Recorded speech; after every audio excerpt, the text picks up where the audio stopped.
BJP के Gujarat model पर चुनाव लड़ने पर सीएम भूपेश बघेल ने तंज कसा। उन्होंने कहा कि इसका मतलब है कि बचे सभी 14 विधायकों के टिकट कटेंगे।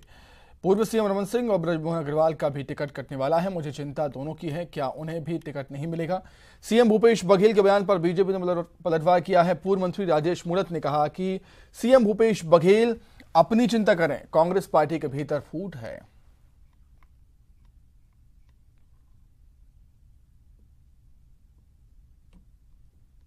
14 विधायक हैं, उसको भी टिकट नहीं मिलने वाली है। गुजरात में ये है, मुझे चिंता रमन सिंह बृजमोहन की है कि उसकी भी टिकट ना कट जाए। मतलब ये है कि 14 विधायक हैं, उसको भी टिकट नहीं मिलने वाली है। गुजरात में ये है, मुझे चिंता रमन सिंह बृजमोहन की है कि उसकी भी टिकट ना कट जाए। उनका कहना है कि बृजमोहन और रमन को भी टिकट नहीं मिलेगी, इसकी मेरे को चिंता है। अपनी पार्टी की चिंता कर ले यार भाई। यहाँ संवादहीनता बनी हुई है, आपस में मंत्रियों की इडाई का बंटवारा नहीं हो पाया। एक मंत्री लिखता कलेक्टर के बारे में, उस पर कोई निर्णय नहीं कर पाते। अपनी पार्टी में फूट है, अपनी पार्टी में प्रभारी आते हैं, उनके सामने तू में होती। जनपद जिला पंचायत के लोगों की, सदस्यों की बातचीत नहीं होती। अपनी पार्टी संभाले, भाजपा की चिंता मत कर। 2023 का लक्ष्य स्पष्ट है, छत्तीसगढ़ भय मुक्त कराना है, विकास की राह आगे बढ़ाना है। सरगुजा में बीजेपी अपनी वापसी के लिए पूरा दम लगाने की तैयारी में है। यही कारण है कि बीजेपी 20 और 21 जनवरी को अंबिकापुर में प्रदेश कार्य समिति की बैठक करने वाली है। वहीं 21 जनवरी को जनजातीय अधिकार महासभा करने की तैयारी में है, जिसमें पूरे संभाग से 50,000 जनजातीय समाज के लोगों के पहुंचने की उम्मीद जताई जा रही है। इस बैठक में केंद्र और राज्य स्तर के 285 पदाधिकारी भाग लेंगे। वहीं इस बैठक की कमान केंद्रीय मंत्री और सांसद रेणुका सिंह को दी गई है।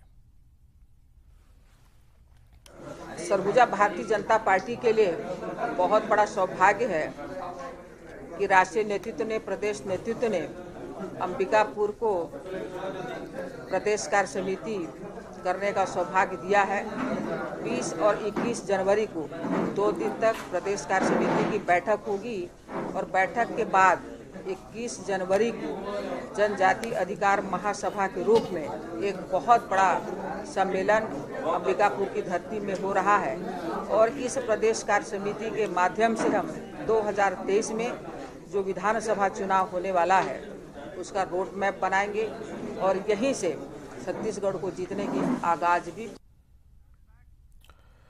कोरबा में राज्य महिला आयोग के अध्यक्ष डॉक्टर किरणमयी नायक और सदस्य अर्चना उपाध्याय ने जिला पंचायत सभा कक्ष में महिला उत्पीड़न से संबंधित मामलों पर जनसुनवाई की। आयोग के अध्यक्ष किरणमयी नायक ने अपने कार्यकाल की 154 बीच जनसुनवाई की। जनसुनवाई में कुल 31 प्रकरण रखे गए, जिसमें 12 मामलों पर सुनवाई हुई, जबकि बाकी मामलों की सुनवाई बाद में की जाएगी।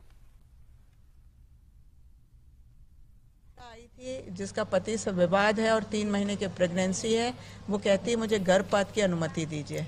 अब बच्चे को जन्म देना या ना देना ये माँ का विवेकाधिकार है और उस ऐसी कोई अनुमति हम नहीं दे सकते हैं। पर उस केस को हमने संवेदनशीलता के कारण हमारी सदस्य अर्चना जी को सुपुर्द किया है और प्रोटेक्शन ऑफिसर को समझाइश दिया है कि उसके पति और परिवार वालों को बुला करके उनकी एक बार काउंसलिंग करें और उसके बाद कुछ निर्णय के लिए।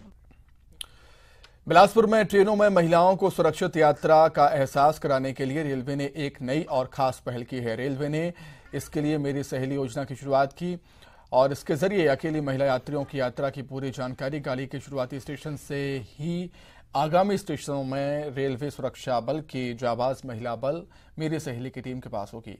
नामित स्टेशनों में ट्रेन के आगमन पर मेरी सहेली की टीम गाड़ियों में जाकर अकेले यात्रा कर रही महिला यात्रियों से संपर्क कर उनसे बात करेगी। उनकी यात्रा अनुभव से फीडबैक लेकर जरूरी कार्रवाई करेंगी। भारतीय रेलवे ने महिलाओं के सशक्तिकरण हेतु एक महत्वपूर्ण कदम उठाया है, जिसमें कि अकेले सफर कर रही महिला यात्रियों को यदि ट्रेनों में किसी प्रकार की दिक्कत होती है, दिक्कत ना भी हो, तब भी एक ऐसी टीम मेरी सहेली अभियान का गठन किया गया, जिसमें कि एक महिला टीम, महिला जो आरपीएफ की हमारी महिला टीम है, उसमें कि कांस्टेबल से लेकर के एसआई रैंक तक की महिला कर्मी उन यात्रियों के। बालोद जिले के सिवनी के रहने वाले कमलेश निषाद 28 और 29 फरवरी को मध्य प्रदेश के नासिक में होने वाले राष्ट्रीय स्तर की स्पर्धा में छत्तीसगढ़ का प्रतिनिधित्व करेंगे।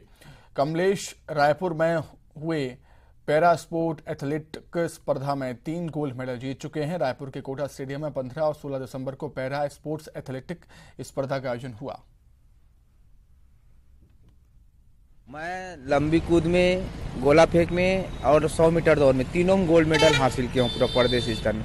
इसकी एक बाद है हम लोगों का नेशनल गेम्स है महाराष्ट्र नासिक में 27-28 फरवरी को, वहां से एशियन गेम के लिए निकले। मुंगेली कलेक्टर राहुल देव सुबह शहर का हाल जानने सड़कों पर निकले। उनके साथ जिले के बड़े अधिकारी भी थे। कलेक्टर ने सब्जी मंडी, सरकारी भवनों के लिए भूमि सहित कई जगहों का निरीक्षण किया। नगर निकाय और राजस्व अधिकारियों को जरूरी निर्देश भी दिए। इसके साथ ही राहुल देव ने सब्जी उत्पादक किसानों से भी बातचीत की और उनकी समस्याओं को सुना।